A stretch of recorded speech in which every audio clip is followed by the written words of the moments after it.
Continuando então aqui no vídeo 3 sobre as crônicas de Machado de Assis, da série Bons Dias, que foi publicada na Gazeta de Notícias entre 1888 e 1889. Lembrando que é um Machado anônimo aqui, o Machado não colocou o nome dele, e ele criou uma espécie de persona aqui, que é um cronista mais velho que o Machado de Assis à época, né, com 62 anos, de nome Policarpo, que aparece numa das crônicas, que é um relojoeiro, e que lê notícias, enfim, está sempre inteirado das coisas e conversa com o leitor. Ele é um cronista muito educado, dá bons dias, dá boas noites. Então é uma marca dele e faz 500 mil referências, intertextualidades. Não é fácil, a gente sabe, né, ler Machado aqui, tá? Então, continuando aqui, a crônica 20, ela data de 6 de setembro de 1888. Ele começa Bons Dias e diz: não é pelo gosto de imitar o Fradique Mendes que uso tomar nota de algumas frases parlamentares. Bom, então aqui ele já cita um personagem do Eça de Queiroz, que é o Fradique Mendes, e esse Fradique Mendes aqui ele tinha o hábito de ler as questões ali da Câmara e ficava caçando as frases mais ridículas, né? Enfim, e o cronista diz que tem esse hábito também, mas um hábito antes do Fradique Mendes, tá?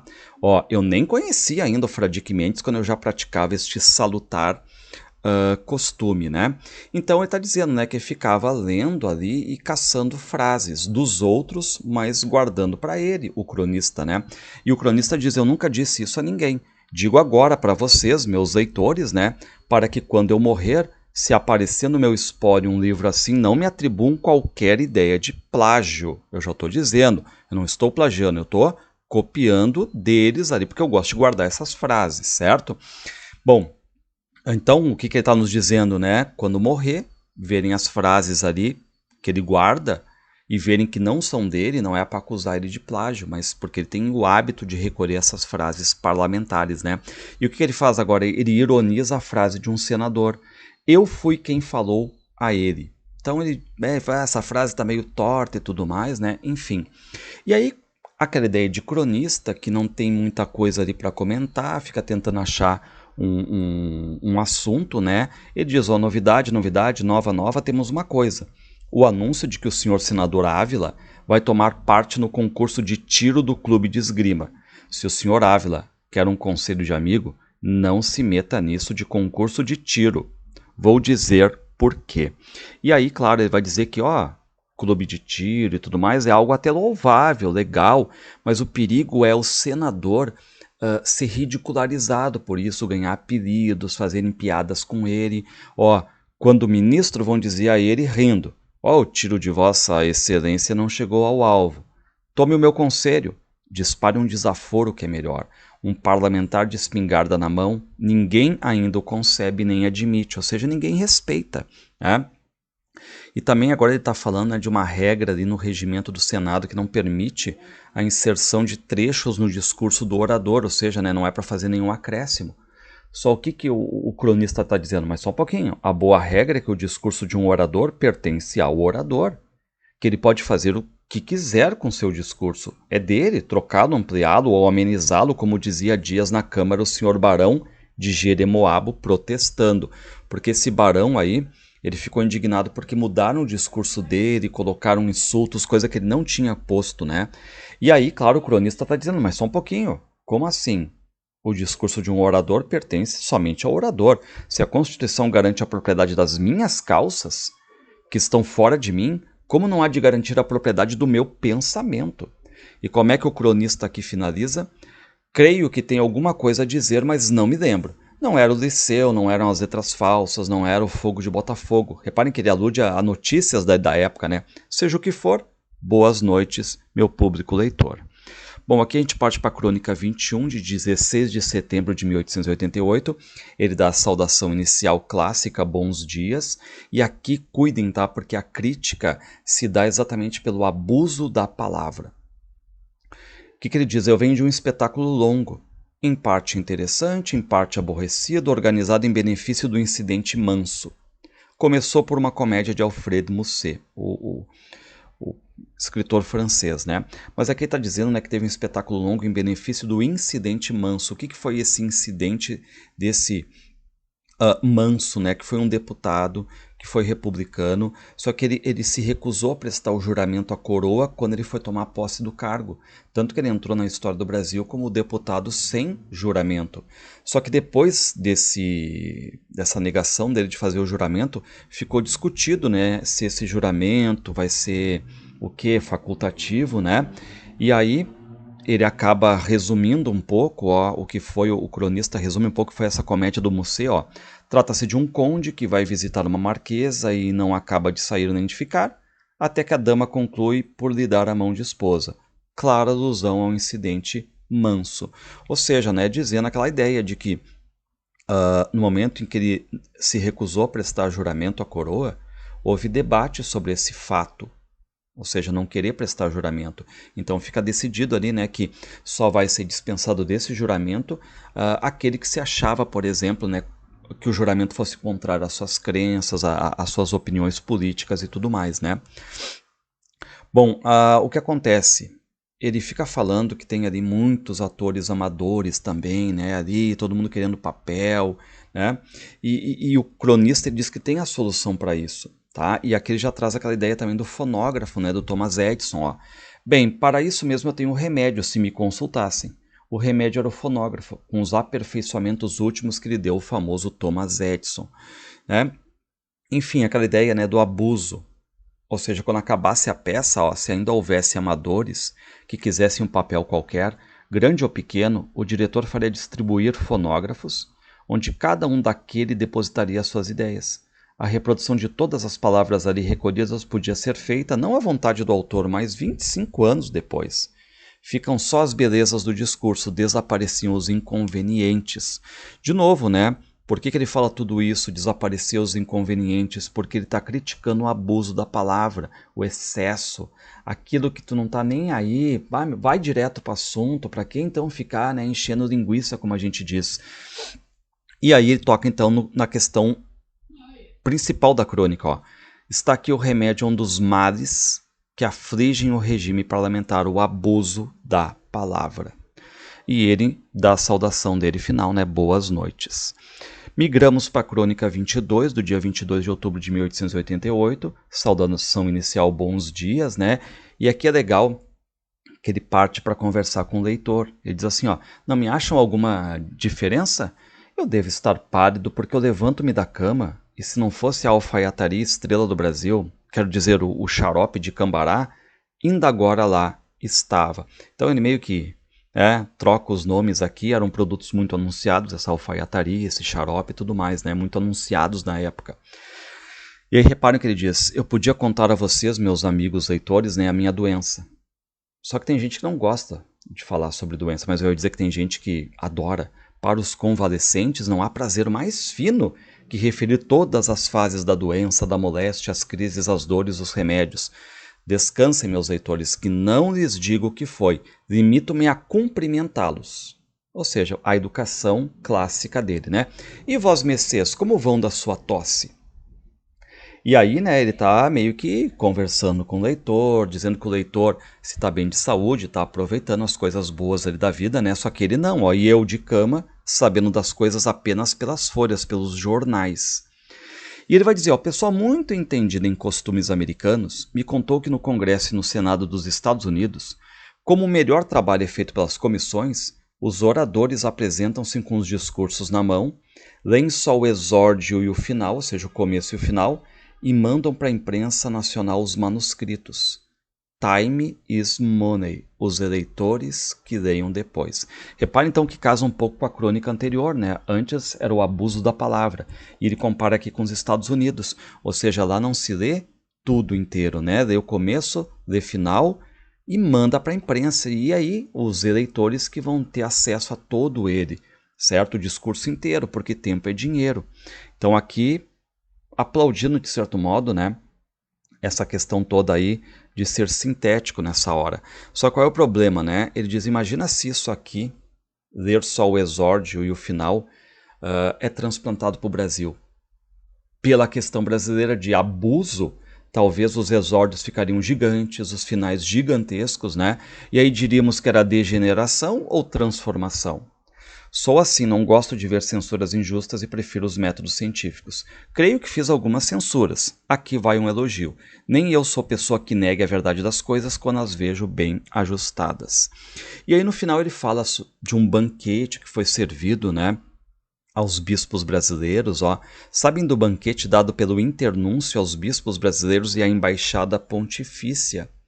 E aí ele vai dizer tudo naquele banquete era romano, mas ele também vai se lembrar de uma outra Roma, não só a Roma católica, né? Quando se fala em Roma, só me lembro da Roma papal. Não, também me lembro da Roma antiga. Porém, qual é o problema? A Roma atual, ela está sendo presidida, né, pelo Crispi, esse aqui, que tem tendências autoritárias. E o que faz o cronista? Ah, a Roma do senhor Crispi é que não me acode logo, mas a Roma papal e a Roma antiga, sim. E aí, boas noites, saudação final. Chegamos na crônica 23, que é de 21 de outubro de 1888, saudação inicial, bons dias, e ele diz, a agência Havas acaba de comunicar aos habitantes desta leal cidade que o imperador Guilherme II, né, da Alemanha, visitou Pompeia, na Itália, e foi muito aclamado.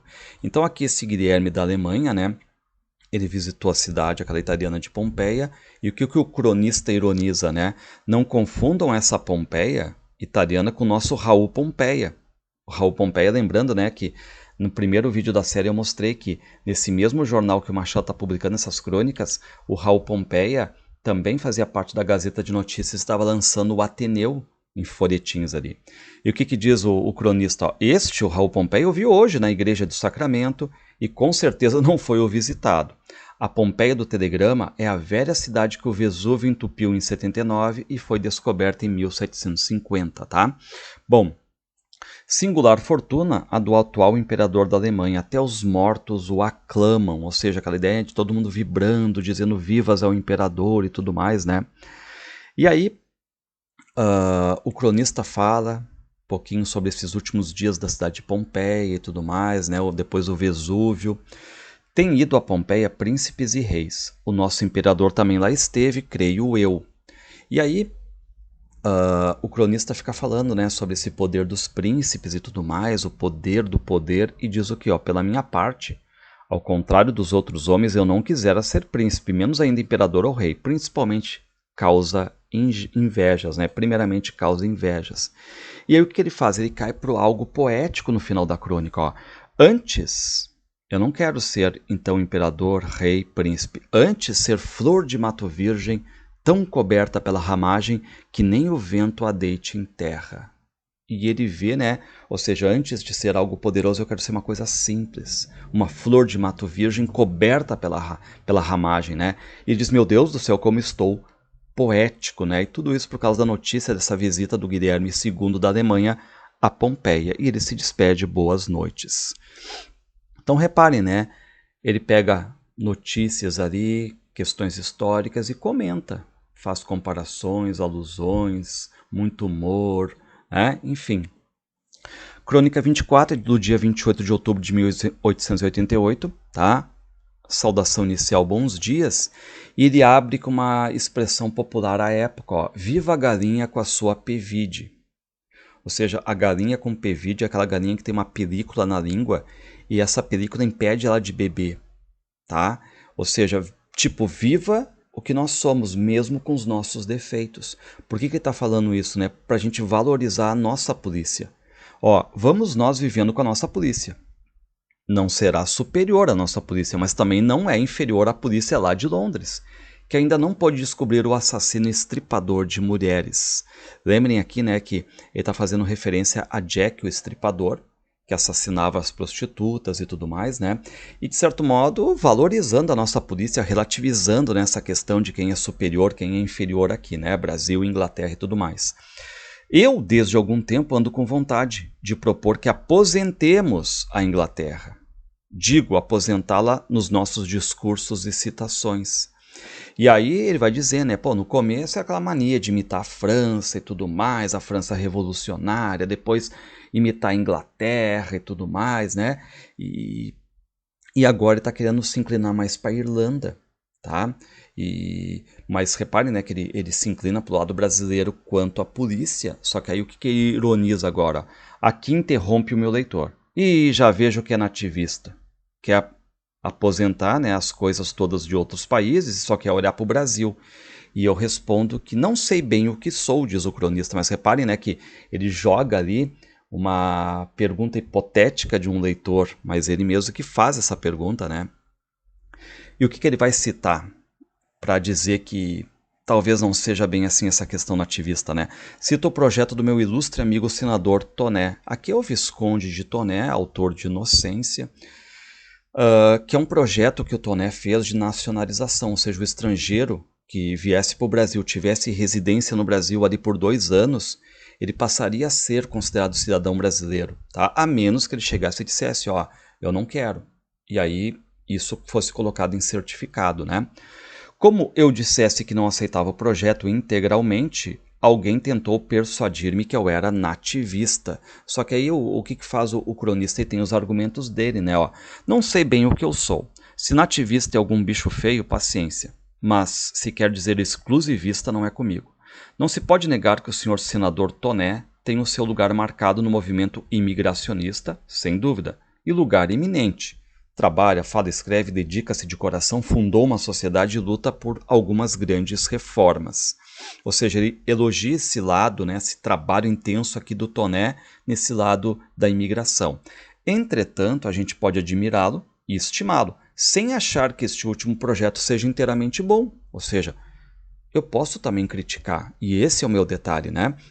Ou seja, a ideia aqui bem clara do cronista de mostrar um ponto, refletir, opinar, mostrar o que ele pensa aqui, tá? Então ele diz, né, que o projeto tem coisas ali que o Toné, né, nem o Toné que fez gostou, por exemplo, né? Porque o Toné, ok, movimento imigracionista, mas o que ele diz, né? O Toné é contra a entrada dos trabalhadores chineses, por exemplo. Mas não havendo meio ilegal de impedir que eles entrem no império, aqui temos nós os Chins, em vez de instrumentos de trabalho constituídos em milhões de cidadãos brasileiros no fim de 2 anos ou até de 1. Excluí-los da lei é impossível. E aí fica essa ideia, né? Será que o que vai acontecer, né, com essa entrada toda, né, chinesa aqui? E aí o digno senador Toné deseja a imigração em larga escala. Perfeitamente. Mas se o migrante souber que ao cabo de 2 anos, em certos casos ao fim de 1, fica brasileiro à força, há de refletir um pouco e pode não vir. Porque, dentro daquela ideia, né, o cronista começa a refletir a ideia de que a gente pode até deixar a nossa pátria por algum fator, melhoria de vida e tudo mais, mas isso não significa que a gente quer trocar a nossa pátria natural por outra, né? Ele diz: todo mundo sai para arranjar vida. Em suma, e é o principal defeito que acho no projeto, este projeto afirma de um modo estupendo a onipotência do Estado, ou seja, o Estado é que decide qual vai ser a tua, né, naturalização. Escancarar as portas sorrindo para que o estranho entre é bom e necessário, ou seja, reparem que o cronista ele bate palma para essa questão da imigração. Só que qual é o detalhe que ele coloca ali? Obrigar esse que entrou a ser brasileiro não vai combinar com a liberdade individual. Isso combina com a onipotência do Estado, né? Então, o cronista está refletindo sobre essa questão, né? Ou seja, antes de 2 anos, quem imigrou chega e diz, ó, não quero ser brasileiro, tá? E aí recebe, né, enfim, um certificado e tudo mais, mas ele também aponta, né? Tá, imagina então se tá ali e se esqueceu de pedir isso, vai acabar virando brasileiro à força? Esses não terão grande amor à terra, ao Brasil, porque o Brasil não os viu nascer. O Estado não nasceu no Brasil. Nem é aqui que ele adquiriu o gosto de regular a vida toda. Ou seja, né, vai ser difícil de eu chegar no fim de 2 anos, né, para essa pessoa que veio para cá e dizer, ó, agora tu é brasileiro e tudo mais, né? Enfim, então reparem que a crônica toda aqui reflete sobre esse projeto de naturalização aqui do senador Toné.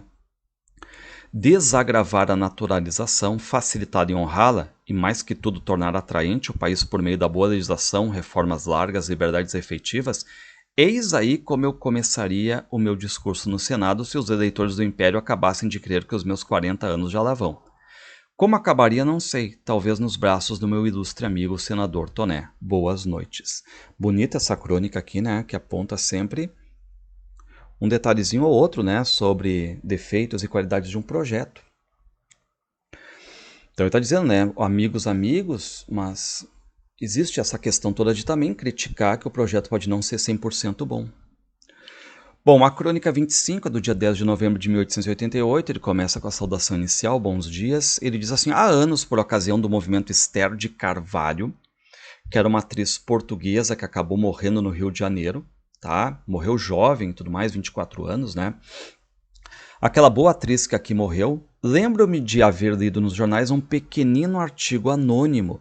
E o que o cronista leu sobre a Esther de Carvalho nesse artigo aí, sem o nome da pessoa, né? O numeroso partido da atriz estava em ação, havia palmas, flores, versos, longas e brilhantes manifestações públicas. Só que vinha o quê? Vinha aquela pergunta provocativa. Por que não aproveitaremos este movimento Esther de Carvalho para ver se alcançamos o fechamento das portas? Lembrar, né, que o Machado já tocou nesse assunto do fechamento das portas aqui, a inclinação do cronista para essa causa, lembrar a questão dos caixeiros no Rio de Janeiro, que estão inspirados lá, né, na redução de trabalho na França, de ter descanso no domingo, e estão querendo a mesma coisa no Rio de Janeiro, fechar essas portas, né, não ter essa coisa aberta todos os dias da semana, né, ter os direitos trabalhistas também, né. A questão do fechamento das portas era exclusiva, pedia as energias todas inteiras, constantes, lutando dia por dia. E aí o que o cronista diz? Ó, todas as liberdades são irmãs. Parece que quando uma dá rebate, as outras acodem logo. Aí temos explicado o movimento atual do fechamento das portas, que em boa hora vai sendo praticado em paz e harmonia. Agora, porém, a plataforma abrange os domingos e dias santos. Ou seja, não é só domingo também, mas os feriados, né? E aí o cronista está aqui refletindo sobre esse fechamento das portas, né? Esse descanso aos trabalhadores nos domingos, nos feriados, a redução e tudo mais. Por exemplo, o dia 2 de novembro. Eu estou fazendo isso aqui dia 5 gravando, ó, dia 5. A gente passou faz 3 dias, 2 de novembro, né? O finados. Vimos este ano duas opiniões opostas, a do Senado e a da Câmara. O Senado declarou que era feriado, e não deu ordem do dia, que descansem. Já a Câmara entendeu que não era e deu ordem do dia, vão trabalhar. E aí o cronista diz, pô, tu vê, mas mesmo dando ordem, ninguém apareceu, tá? O Senado comemora os defuntos, a Câmara não. O Senado, embalsamado pela vitaliciedade, pode entrar sem susto nos cemitérios. E o que o cronista propõe aqui, né? Pois bem, ainda nesses casos, o acordo é possível entre caixeiros e patrões. Então, faça-se o meio termo, fechem-se as portas ao meio-dia, os patrões e os rapazes irão de tarde aos cemitérios. Ou seja, o que o cronista vê aqui, né? Dentro dessa desavença e tudo mais, um querendo fechar, outro querendo abrir, um querendo que seja feriado, outro que não. Então, tenta um meio termo. E mesmo que essa causa ali, né, esteja correndo, ele diz que não está tendo violência e tudo mais, que teve até um grupo que protestou contra uma loja que estava aberta, mas aí, né, enfim, era coisa mais do subdelegado. Tem havido muita prudência e razão. Boas noites.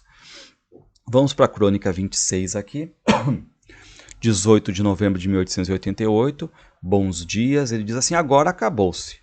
Já não se pode contar um caso, meio trágico em casa de família, que não digam logo 20 vozes. Já sei, outra Madame Torpillet. Perdão, minha senhora, eu vi o que estou contando. Então o cronista está dizendo assim, ó, eu não estou contando uma mentira, uma ficção. Estou contando coisa de verdade, o que eu vi, tá? E aí ele começa a dizer que ele estava conversando sobre assuntos mais cultos, latim, coisas assim, e todas as mulheres abandonaram ele. E aí o cronista diz, pô, tu vê, eu fiquei só.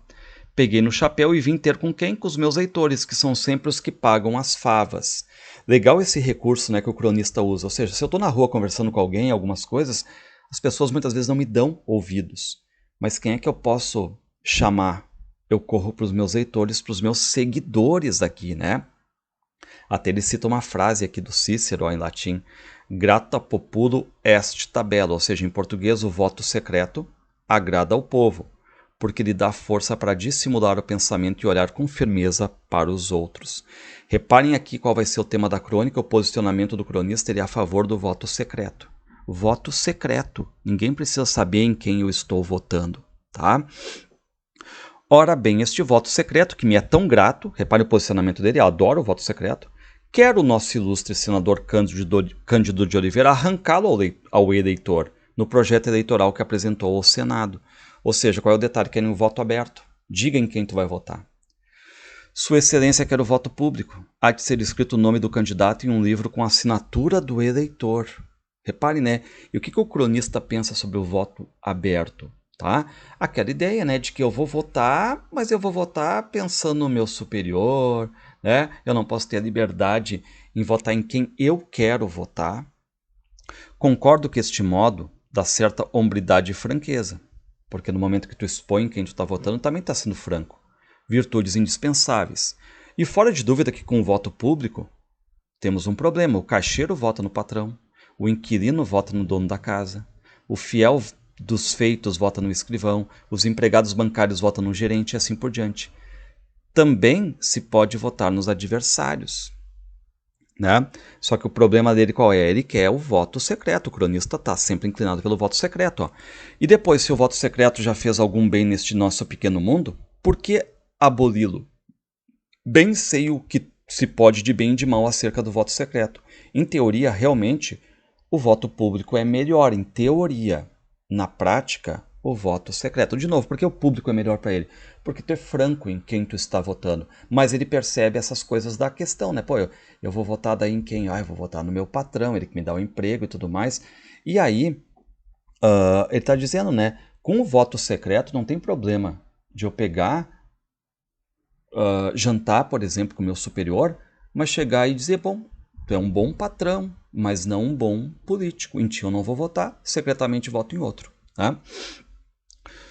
E aí ele exemplifica, ó, o voto público e muito público foi o que aquela linda duquesa de Cavendish alcançou. O que ela fez? Ela parou dentro do carro à porta de um açougueiro e pediu o voto dele.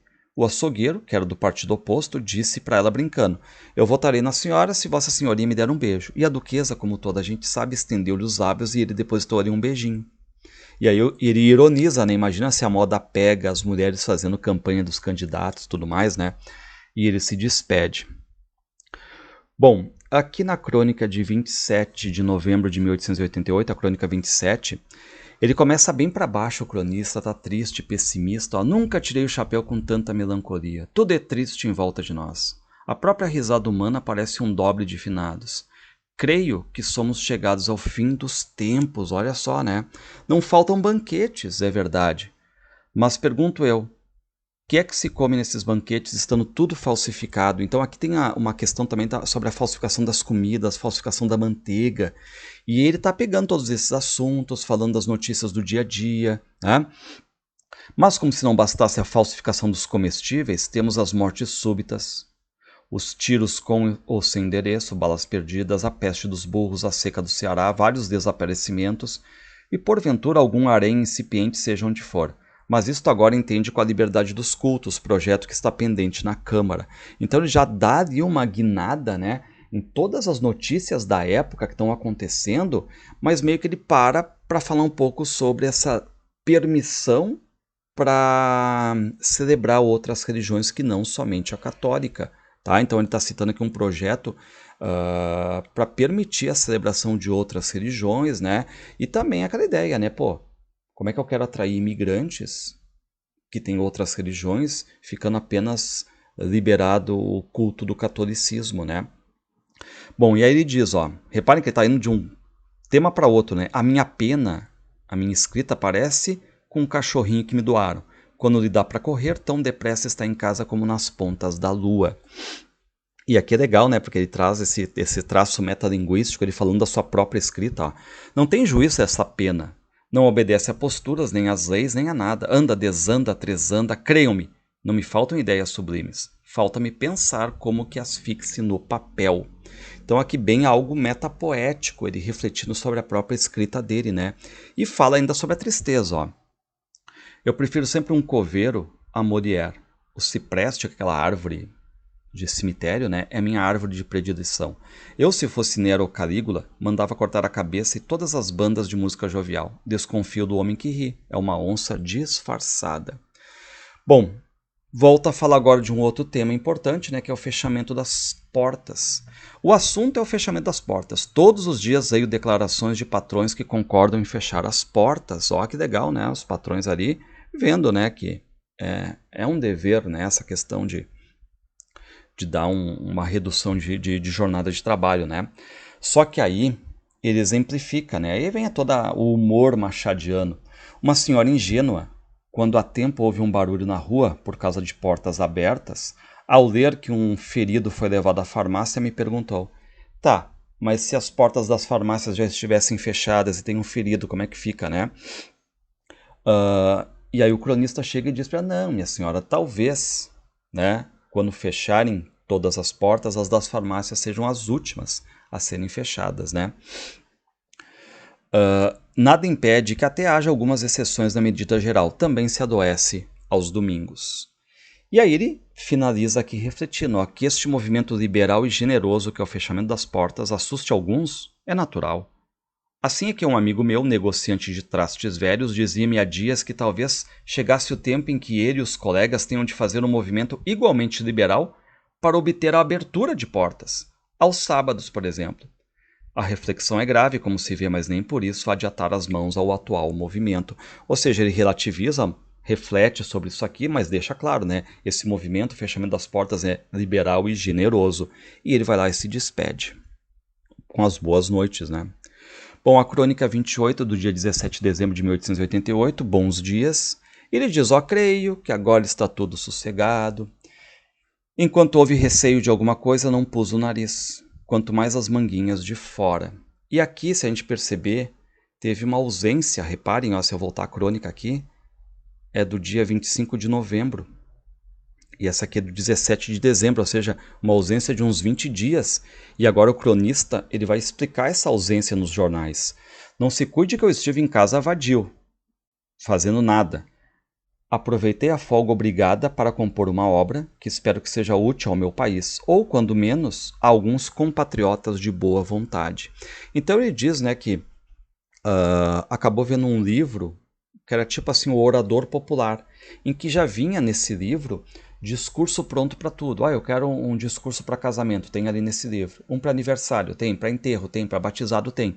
Lembrou-me então de fazer uma imitação do livro, só que aplicada não a batizado, casamento, né, a política. E o livro que eu fiz se chama O Orador Parlamentar. O livro está a sair. O meu editor não queria que publicasse nenhum trecho, mas alcancei dar 2 trechos, e aqui vão. São 2 discursos, ambos para a resposta à fala do trono, lá da princesa Isabel, né? O primeiro destina-se ao orador oposicionista, o segundo ao ministerial. Ou seja, aqui, né, aquela brincadeira de tu já vender discursos prontos. Tu só vai adaptando ali, né? Então aqui um pedacinho do discurso é maior, eu botei só um pedacinho, né? Ou seja, um discurso pronto para quem é oposicionista. Senhor presidente, serei curto, porque é bem curta a vida que nos reserva o ministério. Quando esses 7 homens e tudo mais, né, que fazem parte do ministério ali e tudo mais, né? E vai fazendo, claro, né, como é um discurso de oposição, recriminações, críticas, porque é da posição, né? Agora, já o orador ministerial, como é que seria o discurso pronto? Ó, senhor presidente, não venho trazer ao governo senão o apoio que dá o patriotismo. Venho repetir a você que a nação inteira brada pela voz dos seus menores filhos. Avante! Entendo, senhor presidente, que a oposição segue caminho errado. O tempo não é de recriminações, o tempo é de salvar a pátria. Bom, e aí o cronista, né, diz, não são os melhores trechos, mas são bons e tudo mais, né? E aí, se os discursos forem muito longos, tem até um pronto para pedir o encerramento. Senhor presidente, os ilustres oradores, tanto do governo como da nobre oposição, já esclareceram bastante a matéria. Peço à Câmara um sacrifício à pátria, o encerramento. Reparem que ironia, né? Peço um sacrifício à pátria, né?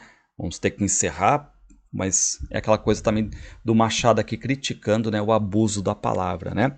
Ele vai dizer, o livro será exposto amanhã, um só volume, 284 páginas, preço tal, boas noites. Então ironiza aqui, claro, né?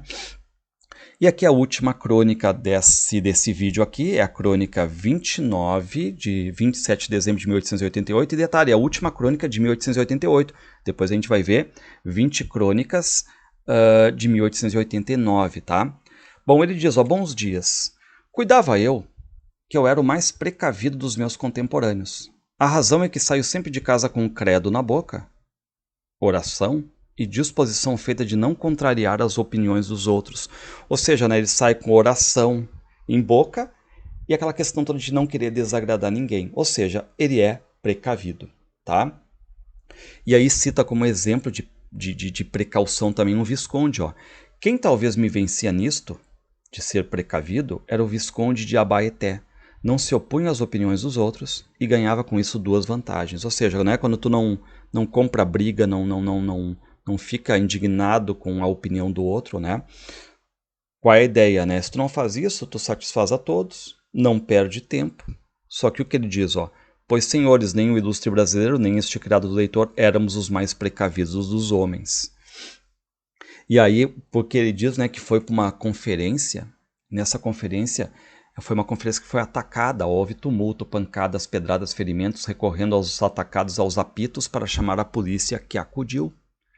E aí teve briga e tudo mais, chegou um policial, apitou, e o som foi tão alto desse apito que, reparem, né, nunca imaginei que toda a gente andasse aparelhado desse instrumento. O apito, na verdade, muito útil. E aí a crônica vai cair agora para uma reflexão sobre o apito, tá? E aí ele vai citar um exemplo corriqueiro da época, né? Por exemplo, imaginem um homem gritando para sua mulher, Florência, esqueci da carteira, da cá está em cima da secretária. Mas nunca imaginei esta frase, Florência, depressa, dá cá o apito. Então, ou seja, né, o apito aqui como algo importante porque ele chama atenção. E o cronista diz, vou comprar um apito. Creiam que é por medo dele que não escrevo aqui duas linhas em defesa de um defunto dos últimos dias, o Carrasco de Minas Gerais, pobre diabo que ninguém defendeu, e que uma carta de Ouro Preto disse haver exercido o desprezível ofício desde 1835 até 1858. Ou seja, aqui ele está falando, né, sobre um carrasco, um cara que foi condenado à morte, e em troca dessa vida, ainda, ele vira um carrasco, matar pessoas, executar outros aqui, tá? Desprezível ofício, como diz ali, né?